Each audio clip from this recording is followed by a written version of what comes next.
Assalamualaikum warahmatullahi wabarakatuh. Di sini saya akan menjelaskan tentang apa itu OSI layer. Simak video berikut ini. Apa itu OSI? Pada tahun 1977, tepatnya di Eropa, sebuah badan International Organization for Standardization atau ISO mengembangkan sebuah protokol jaringan yang disebut OSI. Nah, OSI sendiri merupakan singkatan dari Open System Interconnection yang bertujuan sebagai jembatan komunikasi data lewat kerangka logika dengan struktur yang jelas. Dan hal yang paling penting, dunia digital dapat terkoneksi dan saling terhubung pada jaringan yang cepat dan efisien.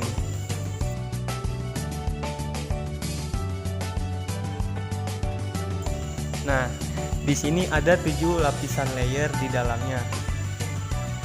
Yang ketujuh, application layer. Disinilah kita selama ini berinteraksi, karena layer ini adalah penghubung antara aplikasi jaringan yang membutuhkan akses kepada si layanan jaringan, dan juga menyampaikan pesan kesalahan jika terjadi kendala pada jaringan.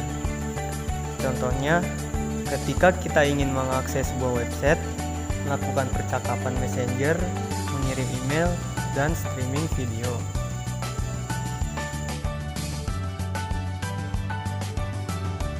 Enam, presentation layer. Disinilah layer dapat mengubah bentuk data yang akan dikirimkan oleh aplikasi jaringan menjadi format yang sesuai melalui jaringan. Contoh format file yang dienkrip berupa JPG, ZIP, PNG, PDF, dan lain-lain. 5. Session layer. Session layer bertanggung jawab untuk mengendalikan sesi koneksi, dialog seperti menetapkan, mengelola, dan memutuskan koneksi antar komputer. Contohnya NetBIOS. 4. Transport layer. Disinilah berbagai macam data yang akan dikirim dipecah-pecah menjadi beberapa bagian dan diberi penanda sesuai urutan. Dan penanda itulah yang akan menjadi petunjuk apakah data itu diterima secara utuh atau harus dikirim ulang karena hilang di tengah jalan.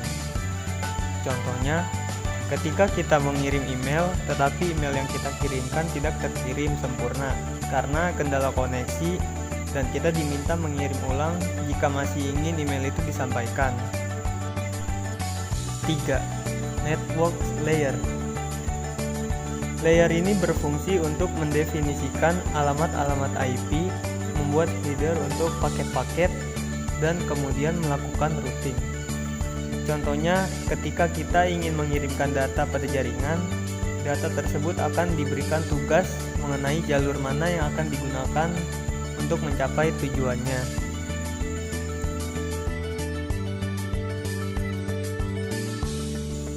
2. Data link layer.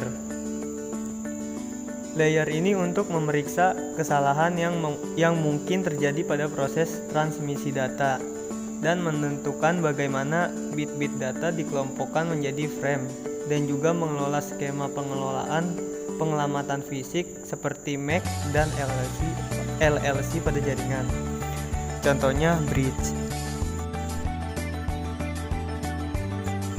Nah, dan terakhir ada physical layer. Layer ini bertanggung jawab untuk mentransmisikan data menggunakan jenis sinyal yang didukung oleh media fisik seperti tegangan listrik, kabel, frekuensi radio, atau infrared maupun cahaya biasa. Contohnya hub dan switch. Jadi dapat kita simpulkan bahwa data yang akan dikirimkan harus diterjemahkan dulu ke format tertentu.